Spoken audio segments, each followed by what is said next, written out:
Drove up to Grandpa's 1943 cabin on my 47 acres. Boom, 196 brand new houses staring back, picket fences shining, kids biking Heritage Circle, community pool sparkling, right where his workshop stood.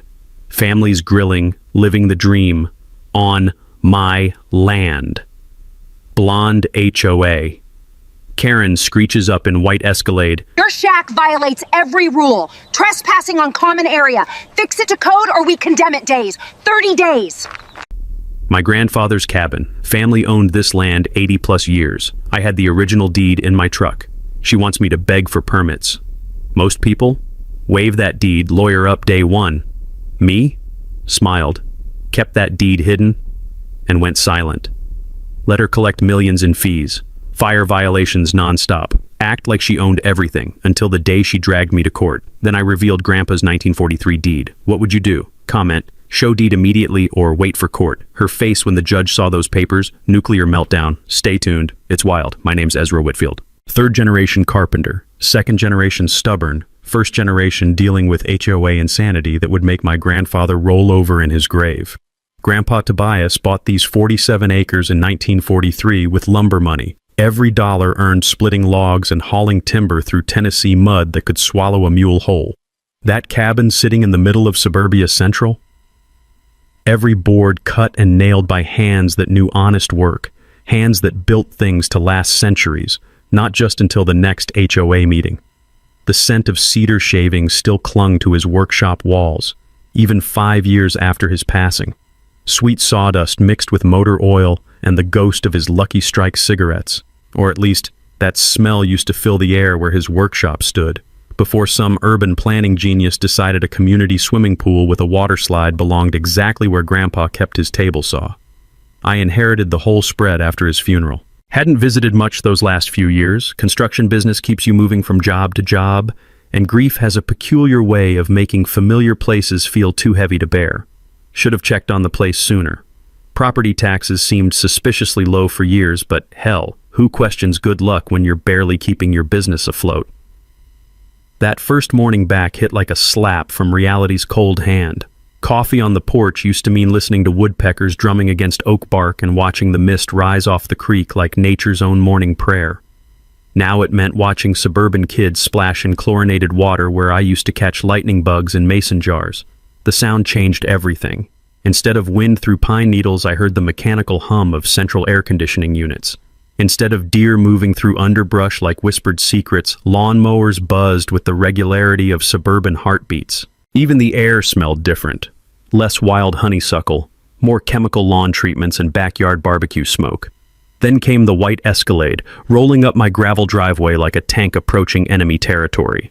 Claudette Pemberton stepped out like she was walking a red carpet instead of the same rocks my grandfather had laid by hand in 1944. Blonde hair sprayed into absolute submission, designer athleisure that probably cost more than my monthly truck payment. Her perfume hit you from 15 feet away, a wall of artificial gardenias mixed with pure, concentrated entitlement, and what I swear was the scent of other people's money. Sir, I'm Claudette Pemberton, Millbrook Estates HOA president and licensed real estate professional. She handed me a business card thick as a poker chip. Your structure violates multiple neighborhood covenants and county regulations. This area is specifically zoned for temporary recreational vehicle parking only. She called Grandpa's hand-built foundation-solid cabin a recreational vehicle. The sheer audacity could have powered the entire subdivision's Christmas lights. You have 30 days to bring this structure up to current residential codes or face immediate legal action. Monthly HOA dues are $847, retroactive to the date you relocated your unit here. The way she said relocated, like I was some vagrant who'd wandered onto her personal kingdom instead of coming home to land my family had owned since before she was born. Her clipboard looked like a grocery list written by someone having a psychotic break. Non-conforming structure, $500. Unauthorized occupancy, $200. Landscape maintenance violations, $147. Failure to submit architectural plans, $300. 47 separate violations for a cabin older than rock and roll. Ma'am, my grandfather built this place in 1943.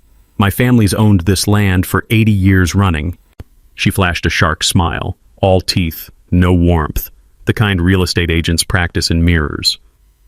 Sir, Millbrook Estates legally purchased this entire property through proper channels in 1994. If you believe you have documentation proving otherwise, I strongly suggest contacting our legal department immediately. That's when I knew something was rotten in subdivision paradise. You don't spend millions developing land without triple-checking ownership. Someone had convinced Claudette she was bulletproof, but her confidence felt performative, like she was reading lines from a script she didn't understand. Most people would have stormed inside, grabbed that deed, shoved it in her face, screaming about property rights. Hell, every fiber in my contractor brain wanted to do exactly that. But something held me back. Maybe 40 years of construction work teaching you to measure twice, cut once, or maybe Grandpa's voice echoing, "Son, when you're in a hole, first thing you do is stop digging." "I'll look into it," I said, keeping my voice steady as Sunday morning church bells. She handed me a packet thick enough to stop bullets. "Study these carefully. Your next violation could trigger immediate removal proceedings." Big mistake. Telling Claudette I'd look into it was like waving a red flag at a bull wearing designer athleisure and driving a vehicle worth more than most people's annual salary. Within days, I drove to Millbrook County Courthouse, a limestone monument to bureaucracy that smelled like industrial floor wax mixed with decades of legal arguments and broken dreams. The basement records department felt like a tomb, fluorescent lights humming their mechanical death song over filing cabinets that probably hadn't seen updates since Carter fumbled around the White House. The clerk looked like she'd been filing documents since Lincoln freed the slaves, gray hair pulled tight enough to give her a permanent facelift. "What's the parcel number, honey?" Back in construction school, they drilled property law into our heads. Every transaction creates a chain of title, chronological paper trails showing ownership transfers. I'd use this knowledge checking liens before renovation jobs because contractors who skip due diligence end up broke and bitter. If there's no recorded deed, the sale never legally happened. Simple as that. What I found in that musty folder made my hands shake worse than my first day operating a jackhammer on frozen concrete. No sale recorded after 1943. According to official county documents, Tobias Whitfield still owned every square inch of those 47 acres. But buried in the paperwork like a snake in tall grass was something that made my blood pressure spike. A corrective deed filed March 15, 1994, claiming the original survey was incorrectly recorded due to clerical errors. And that corrective deed bore my grandfather's signature, transferring 23 acres to Millbrook Development LLC for $1 and other valuable considerations. Here's the problem that hit me like a sledgehammer to the gut. I remembered March 1994 with crystal clarity. Grandpa had spent that entire month in Millbrook General Hospital with pneumonia that nearly killed him. I'd visited every day after work, watching him struggle to breathe through oxygen tubes, barely strong enough to hold a water glass without shaking. He couldn't have signed his own name on a birthday card, let alone a legal document transferring half his life's work to strangers. Someone had forged his signature while he lay dying, and they'd been profiting from that crime for 3 decades. Most people would have lost their minds right there in that basement, called the sheriff, demanded immediate arrests, screamed about fraud and theft, until the courthouse windows rattled and the dead rose from their graves. But 30 years of dealing with insurance companies after construction accidents had taught me something valuable. Rushing into accusations without ironclad proof usually backfires more spectacularly than a gas leak near a cigarette lighter. I spent $6 photocopying everything, organizing it chronologically, like evidence for the world's slowest burning lawsuit. My hands trembled slightly as the scope became clear. This wasn't just property theft. This was systematic fraud involving forged documents, fake corporations, and decades of illegal profit. But here's where I made the decision that probably saved my sanity and my bank account. I was going to let Claudette keep digging her own grave, one shovelful of arrogance at a time. Meanwhile, back in subdivision paradise, Claudette had declared total war on my existence. Code enforcement started showing up like clockwork, always with her riding shotgun in their county truck like she was supervising a military operation against enemy insurgents. The citations read like comedy written by someone having a nervous breakdown. Unpermitted electrical work for replacing a burned-out porch light, unauthorized water access for using the hand-dug well from 1944, failure to maintain septic system records for a system installed before septic permits existed in Tennessee, and my personal favorite, improper structural modifications for fixing a loose board on my front steps. Each citation carried fines ranging from $200 to $500. Each required court appearances, paperwork, and time away from paying construction jobs that kept my business breathing. Classic death by a thousand cuts strategy, designed to bleed me financially until I couldn't afford to fight back. But instead of fighting each ticket or screaming about injustice, I paid them. Documented every payment, every interaction, every time Claudette smirked while county officials wrote violations for problems that existed only in her twisted version of reality. Because patience isn't just a virtue in construction, it's a weapon that gets sharper and more dangerous the longer you wait to use it. Paying those fines was like feeding a stray cat. It only made Claudette hungrier for more and twice as mean. Within a week, she'd escalated from petty harassment to full-scale financial warfare that would have made a loan shark blush. A certified letter arrived thick as a phone book, demanding $2,400 in retroactive HOA dues, plus $1,800 in administrative processing fees for my delayed compliance with community standards. The math was more creative than Hollywood accounting. According to her calculations, I owed monthly fees since moving into my own cabin, plus penalties for every day I'd failed to submit architectural plans for a building that predated the Korean War. But the real gut punch came buried in legal-sounding gibberish. Failure to remit payment within 30 days will result in foreclosure proceedings and immediate eviction of unauthorized occupants. She was threatening to foreclose on property she didn't own, using an HOA with zero legal authority over my land. The audacity could have lit up Las Vegas for a month. Most people would have dialed every lawyer in the yellow pages. But watching insurance scammers had taught me something. People who overreach usually hang themselves if you hand them extra rope. And Claudette was practically demanding rope by the truckload. So I did something that looked completely insane. Opened a separate bank account and started paying every bogus fine, every manufactured fee, every penny she demanded. Not because I owed it, but because each payment created evidence of systematic fraud that would look beautiful in federal court. Back home, things got stranger than a three-headed chicken. HOA maintenance crews materialized at all hours, men who moved like ex-cons, measuring distances and photographing my cabin like they were planning a heist.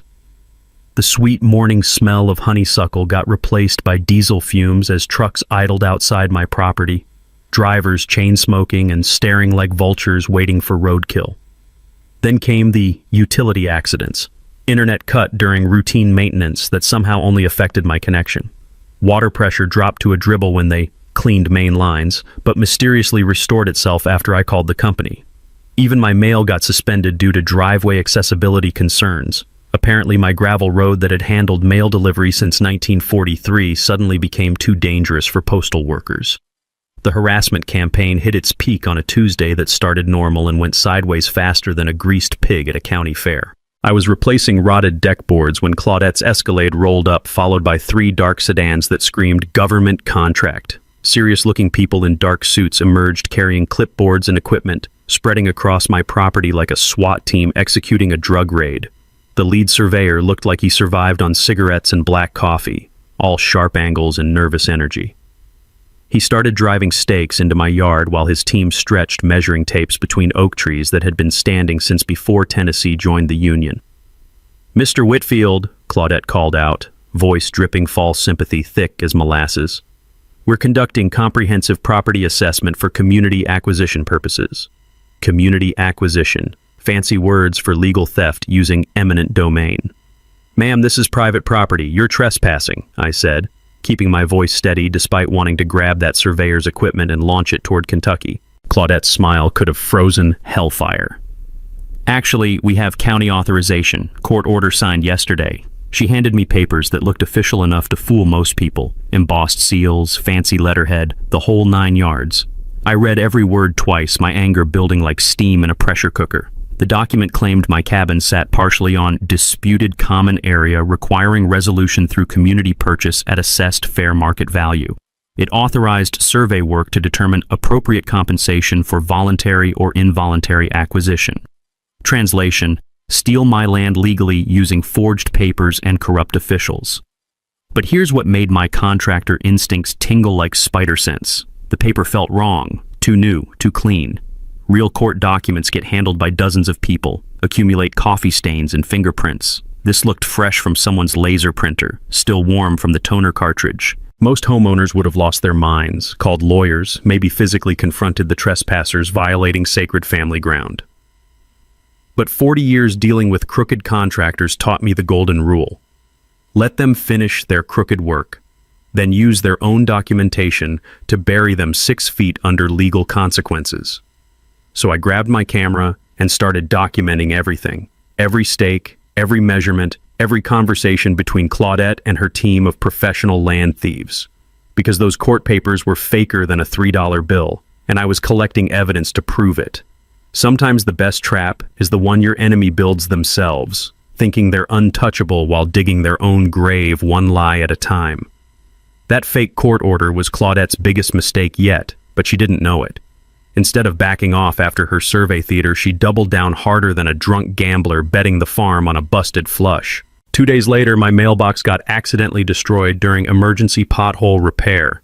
Funny thing, those potholes appeared overnight, perfectly positioned to require heavy machinery driving straight through my mailbox post like it owed them money. The county informed me I'd need HOA approval for mailbox replacement in the common area right-of-way. Claudette now controlled whether I could receive mail on my own damn property. But Saturday morning brought the real gut punch. I'm drinking coffee, watching sunrise paint the mountains purple and gold, when chainsaws fired up close enough to rattle my windows and send every bird in Tennessee screaming for cover. The sound cut through morning peace like fingernails on a chalkboard made of pure aggravation. HOA landscaping crew had arrived with equipment that belonged on a logging operation, not suburban lawn care. Industrial chainsaws, wood chippers big enough to eat compact cars, and a crew that looked like they'd spent quality time behind bars for activities involving other people's property. They were cutting down trees along my property line, ancient oaks and maples that had been standing since before electricity came to Tennessee, maybe since before Tennessee was even Tennessee. I grabbed my camera and headed outside, boots crunching through fresh sawdust that smelled like childhood summers and family memories being ground into mulch. The crew leader looked like he bench-pressed pickup trucks for fun, arms thick as fence posts and a face that had seen plenty of bar fights. He was directing workers to clear-cut everything within 50 feet of my cabin. "Morning," I called out over the mechanical screaming. "Those are my trees you're destroying." He looked up from his chainsaw, expression blank as fresh concrete. "Lady says they're diseased. Safety hazard to the community." "What lady?" "HOA lady. Blonde one with the fancy ride and attitude problem." Of course, Claudette had found a way to strip away my privacy while claiming public safety. Every falling tree opened sightlines from the subdivision, turning my sanctuary into a fishbowl for nosy neighbors and security cameras. But here's what her suburban brain couldn't comprehend. Those trees were landmarks from Grandpa's original 1943 survey. The lightning split oak marking my northeastern boundary, twin maples defining the creek line, the ancient hickory where he'd carved TW 1943 during his first winter, initials still visible under decades of bark growth. She was destroying evidence of my legal property boundaries while creating evidence of criminal vandalism. The massacre continued for 6 hours. Ancient giants crashed down like dominoes, each impact shaking the earth and my soul. Workers fed branches into wood chippers that screamed like demons, turning century-old trees into anonymous mulch. By afternoon, my private woodland looked like a war zone, stumps scattered like tombstones, raw earth torn and bleeding sap, silence where birds used to sing their morning prayers. But removing the tree line revealed something that made my blood freeze. A massive construction site behind the clubhouse, hidden until now by natural camouflage. Heavy machinery parked in military-precise rows, concrete mixers, steel beams stacked like giant pickup sticks. Foundation work for at least 30 more houses, plus a second pool, tennis courts, even what looked like a shopping complex, all being built on the remaining acres of my land. That evening brought the final insult wrapped in designer clothes and fake charm. Claudette knocked wearing a black cocktail dress that cost more than my truck, carrying expensive wine and a smile that would have made Satan himself reach for holy water. "Mr. Whitfield, I come bearing gifts. Perhaps we can discuss a mutually beneficial arrangement." She settled into Grandpa's kitchen like she owned it, crossing legs that probably required monthly maintenance payments. You're a reasonable man. Legal battles drain everyone. What if the HOA offered you $150,000 cash for a simple quit-claim deed? Clean, simple, no lawyers. 150 grand. For land worth over 3 million, containing timber older than the Constitution and water rights worth a fortune during droughts. Plus, she continued, we'd waive all fines and provide glowing references for future housing applications. Think of it as a fresh start. She thought I was some broke hillbilly who'd roll over for pocket change and a pat on the head like a good dog. Generous offer, I said. I'll need time to consider. Don't take too long. Real estate markets change faster than Tennessee weather. After she left, trailing perfume and condescension, I sat among tree stumps where moonlight used to filter through leaves older than my grandfather's grandfather. For the first time since this nightmare started, patience felt less like strategy and more like cowardice. Maybe it was time to stop letting her dig and start filling in the grave myself. That night, I couldn't sleep worth a damn. Kept thinking about those ancient tree stumps and the way Claudette smiled when she offered me lunch money for my birthright. Around 3 a.m., I gave up on sleep and headed to Grandpa's workshop, what was left of it after they built their chlorinated monument to suburban excess. His old tool shed still stood behind the cabin, untouched by HOA improvements, because even Claudette wasn't crazy enough to mess with a building that looked ready to collapse if you sneezed wrong. Inside, everything remained exactly as he'd left it 5 years ago. Rusty coffee cans full of bent nails that had probably been bent since Eisenhower was president. Hand tools worn smooth by decades of honest work. And in the corner, covered by a tarp that smelled like motor oil and old memories, a wooden crate I'd completely forgotten existed. The crate held Grandpa's surveying equipment from the early days, compass that still pointed true north, measuring chain with links worn thin, wooden stakes, and most importantly, his field notes written in careful handwriting that put modern chicken scratch to shame. I spread the yellowed papers across his workbench, comparing them to the forged 1994 deed by the light of a lamp that had been flickering since Carter was president.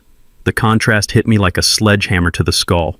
Grandpa's 1943 survey showed 47 acres total, every inch documented with the precision of a man who measured twice and cut once. But that forged deed, it only transferred 23 acres to Millbrook Development LLC. According to the math that made my heart race faster than a jackrabbit, I still legally own 24 acres, including the clubhouse where HOA meetings happened, the main pool where kids played Marco Polo, and 76 houses full of families who had no idea they were living on stolen land. Claudette wasn't just stealing from me. She'd been collecting HOA fees from people living on property she'd never legally acquired, running a con game that would have impressed carnival barkers. But the rabbit hole went deeper than a Tennessee coal mine. I fired up my laptop and started cross-referencing property records with Grandpa's original survey, matching every measurement and landmark he'd marked with his distinctive TW initials carved into boundary stones. The lightning-split oak they'd massacred yesterday? That tree marked the exact corner where my property extended deepest into their precious subdivision. The natural spring feeding their decorative pond, it originated on my land, meaning they'd been stealing my water rights for 8 years. Even their fancy entrance gate with its pretentious Millbrook Estates sign sat on a 20-foot strip that belonged to me. I spent the next 3 hours calculating numbers that made my hands shake with excitement instead of rage. Those 76 houses averaged $180,000 each in current market value. Total, $13.68 million sitting on my land. 8 years of HOA fees at $847 monthly meant $6.5 million collected illegally from residents who thought they were paying legitimate community dues. But here's the kicker that made me grin like a possum eating a sweet potato. She had no clue I knew any of this. Every bogus payment I'd made to her fake HOA fees, every manufactured fine I'd paid without argument, every time I'd smiled politely while she escalated her harassment campaign. She thought I was a broke hillbilly who could be bought, bullied, or buried under legal paperwork. She had no idea I'd been building a federal case against her, one documented felony at a time. The original survey revealed one more detail that made me want to dance on Grandpa's workbench. He'd been smart enough to register easements for creek access and mineral rights across all 47 acres. Even if someone legitimately owned parts of the subdivision, I controlled water access and anything valuable buried underground. Oil, gas, coal, or just plain old gravel for construction projects. But the discovery that made my night came in his personal notes, penciled on the back of a survey map. County clerk pressured me about selling Creek Parcel March 1994, told him hell no. This land stays Whitfield until Judgment Day or Jesus comes back, whichever happens first. T.W. He'd known someone was trying to steal his property, had refused to sell even when pressured by county officials. The forgery wasn't opportunistic, it was premeditated conspiracy involving people in positions of trust. I photographed everything, uploaded files to secure cloud storage, and made backup copies that would survive nuclear war. Then I called Harold Jameson, the retired county surveyor who'd worked alongside Grandpa during the honest days of local government. Harold, it's Ezra Whitfield. I need your professional opinion on some property documents that smell fishier than low tide. Tobias Whitfield's grandson? Hell yes, I'll help. Your granddaddy was the most honest man I ever ran survey lines with. What's the trouble? Someone forged his signature to steal half his property 30 years ago. I need you to verify original boundaries and make it stick in court. Son, if somebody stole from Tobias, we're going to nail them to the courthouse door. When do you want me out there? How about tomorrow morning? And Harold, bring your GPS equipment. We're about to prove fraud that'll make the evening news. For the first time since discovering those houses on my land, I felt like the hunter instead of the prey. Claudette thought she was untouchable, protected by forged documents and corrupt connections. Time to show her what happened when you stole from the wrong family. Harold showed up the next morning driving a pickup truck that looked older than Moses but carrying GPS equipment worth more than my cabin and everything in it. Retired surveyors don't mess around when it comes to proving boundaries, especially when somebody's been playing hopscotch with property lines for 3 decades. Ezra, I've been thinking about this all night, he said, unloading gear that belonged on a NASA mission. Your granddaddy and I set those original markers with concrete and rebar sunk 4 feet deep. If they're still there, we can prove fraud so clear even a cross-eyed judge wearing sunglasses could see it from space. When the morning air smelled like fresh coffee and impending justice as we walked my property with equipment that could measure distances down to the width of a human hair. Modern GPS technology confirmed what Grandpa had surveyed by hand in 1943. Every measurement accurate within 3 inches, which was more impressive than a one-legged cat in a sandbox considering he'd used tools that looked primitive compared to Harold's electronic wizardry. But the moment that made my heart pound like a bass drum came when Harold's metal detector started screaming like a smoke alarm near the clubhouse foundation. 6 feet from that swimming pool where kids splashed in chlorinated ignorance, buried under 8 years of decorative landscaping and suburban pride, we found it. A concrete survey monument with TW 1943 carved deep as canyon walls, marking the exact center of my property like Grandpa's signature written in stone. The clubhouse had been built directly over my land, with that fancy swimming pool sitting on what used to be his prize-winning vegetable garden. Son, Harold said, wiping sweat that smelled like honest work, this is the smoking gun that'll blow their whole operation into next Tuesday. That monument proves legal ownership going back to when your granddaddy was young and pretty. No judge in Tennessee would ignore evidence this solid. While Harold documented GPS coordinates that would survive nuclear war, I started building my counterattack strategy. Not just proving ownership, proving Claudette had been running a criminal enterprise that would make organized crime families jealous. The legal approach required surgical precision, mixed with the patience of a spider waiting for flies.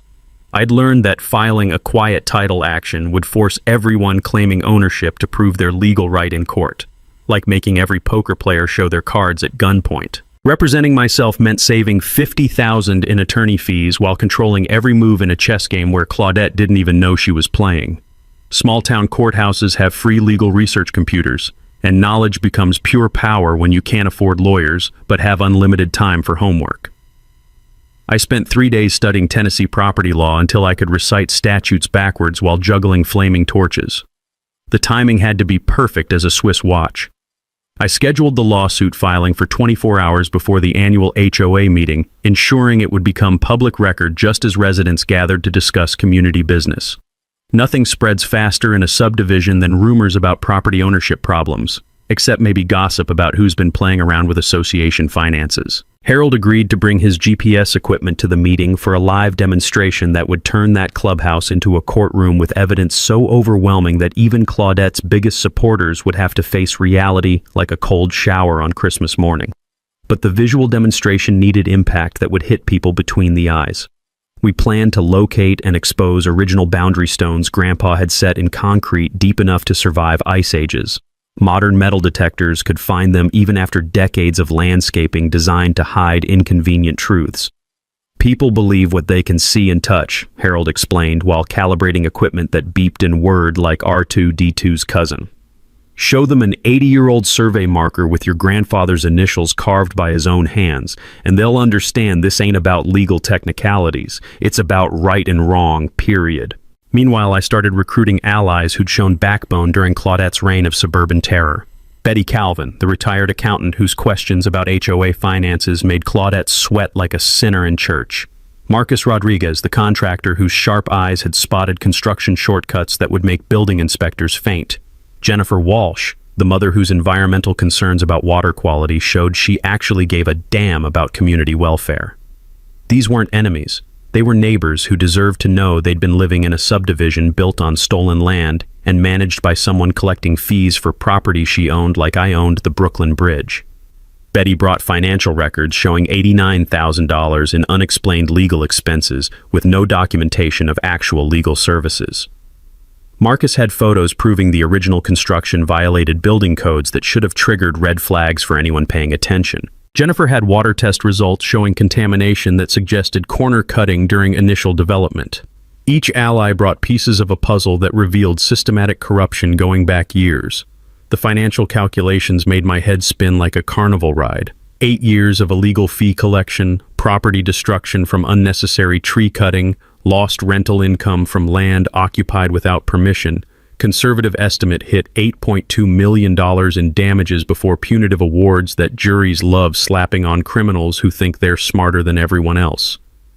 But money wasn't the real goal. I wanted justice for Grandpa, whose honest handshake deals had meant more than all of Claudette's fancy contracts combined. I wanted those families to understand they'd been victims, not participants. And I wanted everyone who'd helped steal my land to face consequences that would make future scammers think twice before trying similar stunts. The final piece involved documenting every crime Claudette committed while thinking she was bulletproof. Property fraud, extortion, criminal trespass, destruction of evidence, the list grew longer than a grocery receipt as she escalated her harassment. Each violation strengthened my case and increased potential prison time. By court day, I'd have evidence of enough felonies to put her away until flying cars became standard equipment. All I needed was one more public crime in front of witnesses who couldn't be bought, intimidated, or conveniently forgotten. The annual HOA meeting would be perfect. Filing that quiet title lawsuit was like throwing a live grenade into Claudette's suburban tea party. Within hours, my phone exploded with calls from panicked homeowners who'd received court notices claiming their property ownership was under legal challenge pending resolution of fraudulent documentation. The panic spread faster than gossip at a church social. Property values, mortgage complications, title insurance nightmares. Suddenly, everyone in Millbrook Estates was staring at paperwork suggesting they might be living on land stolen from some crazy hermit with a grudge and a lawyer. Claudette's response came swift and vicious as a rattlesnake defending a nest full of eggs. She hired a team of Nashville lawyers who descended on our little county like locusts wearing three-piece suits, filing emergency motions claiming I was a mentally unstable veteran attempting extortion through frivolous litigation against legitimate property owners. The character assassination campaign made my previous harassment look like friendly neighborhood barbecue invitations.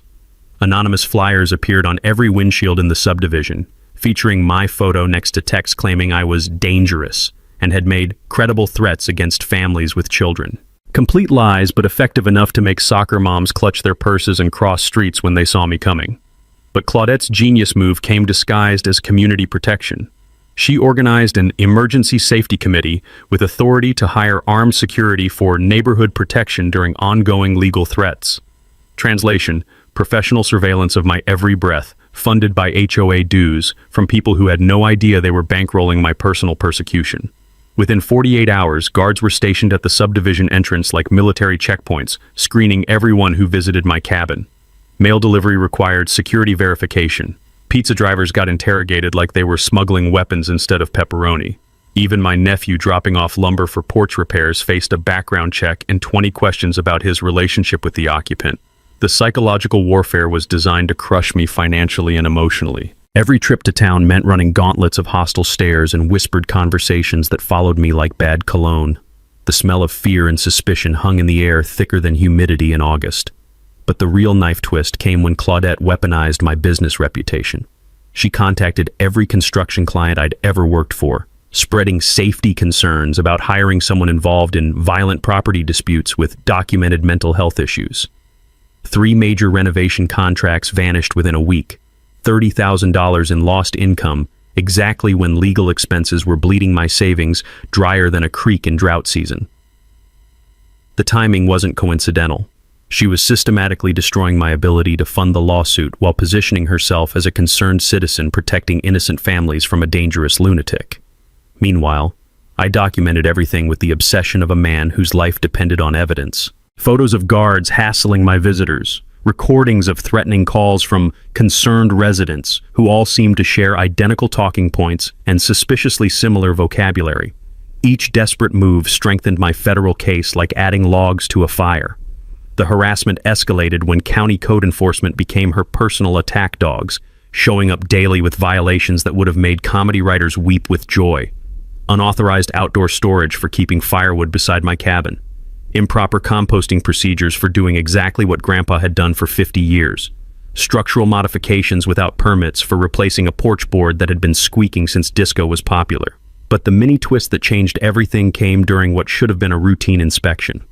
I was replacing a broken window when the inspector arrived with Claudette riding shotgun, clipboard ready for another round of manufactured violations. But this time, something felt different. The inspector kept glancing nervously at Claudette, like he was afraid of disappointing a demanding boss instead of doing his actual job. That's when I realized the corruption went deeper than forged property deeds. After they left, I called a buddy who worked for the county and asked some careful questions about inspection procedures. Turns out, Claudette's brother-in-law had been appointed chief building inspector 6 months ago, right around the time harassment escalations began targeting my code violations. She hadn't just stolen my land. She'd infiltrated county government to use official authority against anyone who threatened her operation. The discovery led me to dig deeper into public records, where I found connections that made my blood run cold. The same Nashville law firm representing her HOA had donated heavily to the county commissioner's re-election campaign. The bank holding mortgages for half the subdivision had business relationships with Millbrook Development LLC dating back years before the fraudulent property transfer. This wasn't just property theft. It was organized corruption involving banks, lawyers, county officials, and probably half the local power structure. But Claudette's desperation reached peak insanity when she tried having me arrested for criminal trespass while checking my own mailbox. She claimed my presence constituted harassment of residents and violation of community safety protocols established during the ongoing legal dispute. The responding deputy knew me from church and wasn't buying her Oscar-worthy performance. "Ma'am, if this gentleman owns this property like he claims, he's got every right to collect his mail without asking permission from you or Jesus Christ himself." But her final card proved she'd completely lost touch with reality. She filed a restraining order claiming I'd threatened her during a violent confrontation that never happened, supported by witness statements from residents who'd been vacationing in Florida when the alleged incident supposedly occurred. The judge was skeptical, especially when I produced security footage proving I'd been 20 miles away buying lumber when she claimed I was threatening her life. But the temporary order still restricted my property access for 10 days, just long enough to interfere with evidence gathering before the annual HOA meeting. That's when I realized Claudette wasn't just evil or greedy. She was terrified. People don't risk perjury and witness tampering unless they're facing consequences that scare them worse than prison time. Which meant my patient strategy was working better than I dared hope. The restraining order got dismissed faster than a bad pickup line at a church social, but Claudette's desperation had reached levels that would have impressed a cornered wolverine with rabies and anger management issues. She'd moved beyond harassment into full-scale character assassination worthy of a political campaign run by Satan's marketing department. Fake social media profiles started popping up like weeds after rain, spreading rumors about my violent tendencies and history of threatening behavior toward women and children. Professional-looking posts claimed I'd been dishonorably discharged from the military for psychological issues and recently released from court-ordered psychiatric treatment. Complete fabrication, but effective enough that my nephew's teacher called asking if he was safe visiting his unstable uncle. The poison spread through social networks faster than gossip at a small-town beauty shop, reaching people who'd never heard of Millbrook Estates but now believed I was dangerous. But Claudette's nuclear option came disguised as community journalism. She contacted Channel 7 News with a story about a dangerous squatter terrorizing a peaceful suburban neighborhood, complete with carefully edited security footage showing me trespassing on private property and threatening innocent families. The footage was real but misleadingly edited. Me walking to my mailbox became stalking residents. Me photographing property violations became conducting surveillance on children. Even me waving to neighbors got twisted into making threatening gestures toward frightened homeowners. The news segment aired during prime time with the headline, "Suburban Nightmare When Neighbors Turn Dangerous." My face plastered across television screens throughout Tennessee, painted as an unhinged veteran who couldn't accept reality about property ownership. The reporter never contacted me for comment, never verified basic facts like who actually owned the land, never questioned why someone would spend 8 years building an elaborate delusion about property they supposedly didn't own. Journalism at its finest. The media hit piece triggered an avalanche of online harassment that made previous attacks look like gentle teasing. Death threats in my voicemail, vandalism of my truck parked in town, neighbors I'd known for years suddenly treating me like a convicted child molester at a playground. But the cruelest blow came when Claudette targeted the one thing that meant more to me than winning, my construction business. She created a fake website called Tennessee Contractor Watch, featuring my photo, business license number, and fabricated reviews claiming I'd stolen from clients, performed dangerous electrical work, and made inappropriate comments to female customers. The site looked professional enough to fool casual browsers, complete with fake Better Business Bureau complaints and forged court documents. Within days, my phone stopped ringing. 20 years of building a reputation for honest work got destroyed by lies that spread faster than truth could catch up. But Claudette made one critical mistake in her scorched earth campaign. She underestimated how much documentation I'd been collecting. Every fake social media post originated from IP addresses I could trace. Every forged review contained details only someone with access to my business records could know. Every anonymous threat used language patterns and spelling errors identical to HOA newsletters Claudette had written. She'd left digital fingerprints all over her campaign to destroy me, creating evidence of criminal harassment, defamation, and conspiracy that would look beautiful in federal court. More importantly, her escalating desperation was turning some residents against her.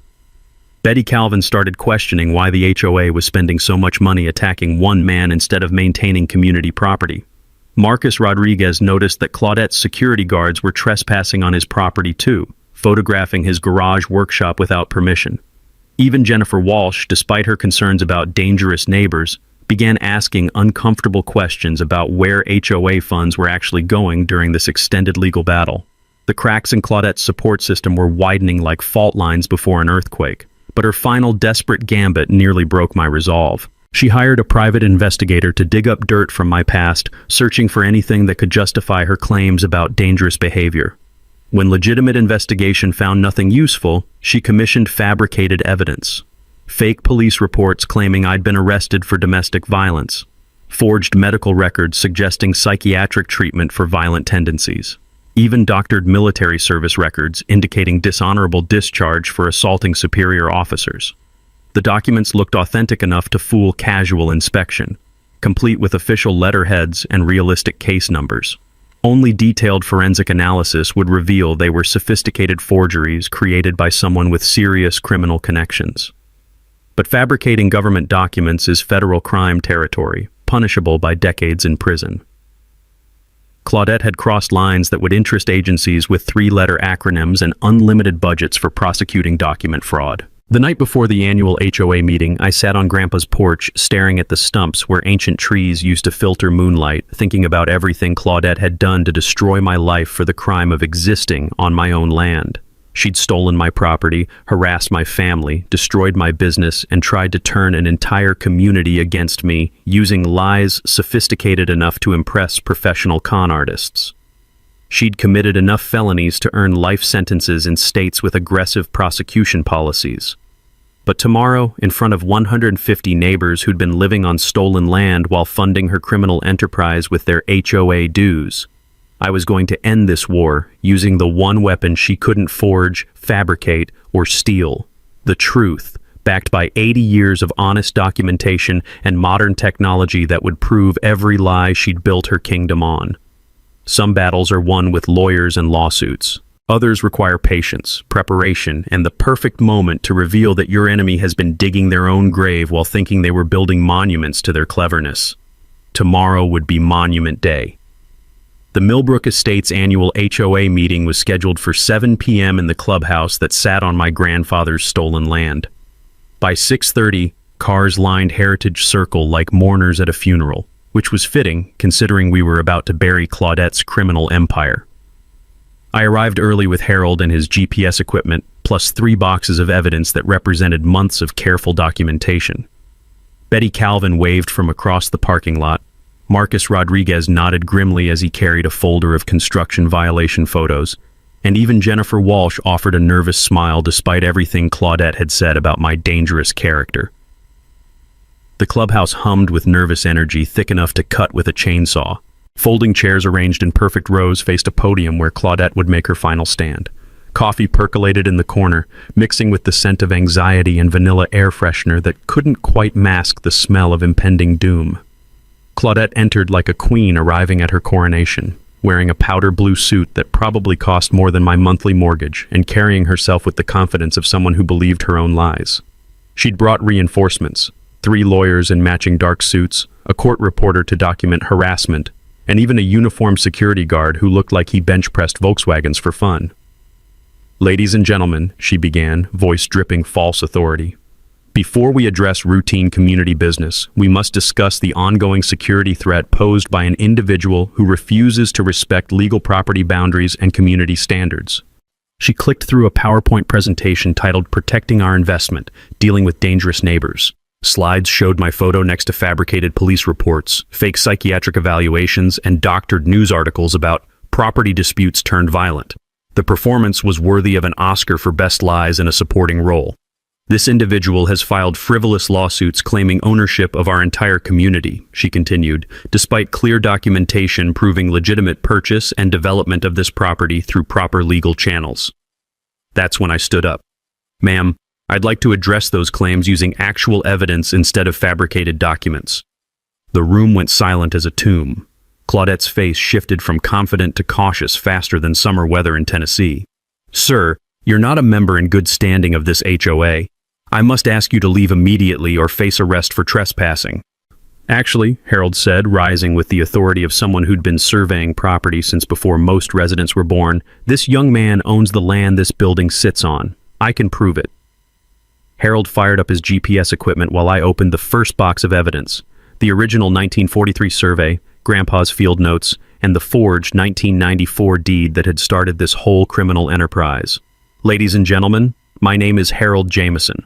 I'm a licensed professional surveyor who worked alongside Tobias Whitfield when he first mapped this property. These GPS coordinates prove this clubhouse was built on land that never legally changed ownership." Murmurs rippled through the crowd like wind through wheat. Betty Calvin pulled out her calculator, already doing math that would terrify any HOA treasurer with half a brain. But Claudette wasn't finished fighting. "Those documents are forgeries created by a mentally unstable man seeking to extort our community. I have court orders authorizing—" "You have fake court orders created on your home computer," I interrupted, pulling out the second box. "Just like these fake police reports claiming I was arrested for domestic violence. And these fabricated medical records suggesting psychiatric treatment." I held up documents side by side, her forgeries next to official letterheads from the same agencies. Even a casual glance revealed differences in fonts, seal impressions, and paper quality that screamed homemade fraud. The crowd was getting restless now, residents whispering among themselves as the scope of deception became clear. Marcus Rodriguez stood up with his folder of construction photos. While we're talking about fake documents, can someone explain why the original building permits for this development show different property boundaries than what's recorded at the courthouse? Jennifer Walsh joined the uprising with water test results proving contamination from illegal construction practices. And why is our community water showing chemical levels that suggest corner cutting during original development? But the moment that broke Claudette's kingdom came when Harold activated his metal detector near the decorative fountain. The machine screamed like a banshee as it located the concrete survey monument buried under 8 years of landscaping designed to hide inconvenient truths. Harold grabbed a shovel and started digging while 150 residents watched in fascination. 6 inches down, the metal detector found it, a concrete marker with TW 1943 carved deep as canyon walls, proving beyond any doubt that this clubhouse sat on Whitfield land. The crowd gasped, like they'd witnessed a resurrection. Some pulled out phones to photograph evidence that would destroy Claudette's lies forever. Others started calculating how much money they'd paid in HOA fees for property that had been stolen from the man sitting among them. That's when Sheriff Deputy Williams arrived, responding to reports of public disturbance that Claudette had called in as a last-ditch effort to stop the truth from spreading. "Ma'am, what seems to be the problem here?" he asked, surveying a scene that looked more like an archaeological dig than a community meeting. Claudette pointed at me with shaking fingers. "That man is trespassing on private property and making terrorist threats against innocent families." Deputy Williams looked at the survey monument Harold had unearthed, then at the GPS coordinates that matched 80-year-old property records, then at Claudette's face, which had gone pale as winter moonlight. "Ma'am, if this is his land like the evidence suggests, seems to me you're the one who's trespassing." The room erupted in chaos as residents realized they'd been living in houses built on stolen property while paying fees to a woman who owned the land like I owned the moon. Voices rose in anger, confusion, and demands for answers that Claudette couldn't provide without admitting to decades of systematic fraud. But my favorite moment came when Harold's GPS equipment confirmed the exact boundaries of my property, showing that 76 houses, the main pool, and the clubhouse where we stood all sat on land that had never legally left Whitfield ownership. The look on Claudette's face was worth 8 years of harassment, financial pressure, and character assassination. Pure terror mixed with the dawning realization that her criminal empire was collapsing like a house built on sand during an earthquake. "Ladies and gentlemen," I said, standing in the sudden silence, "I think it's time we discussed new management for this community." The aftermath hit faster than a Tennessee thunderstorm in July. Within 48 hours, Claudette was arrested on federal charges, including property fraud, document forgery, bank fraud, and conspiracy to commit theft. The FBI's white-collar crime unit seized her computers, bank records, and that white Escalade she'd used like a weapon of suburban intimidation. Turns out my situation wasn't unique.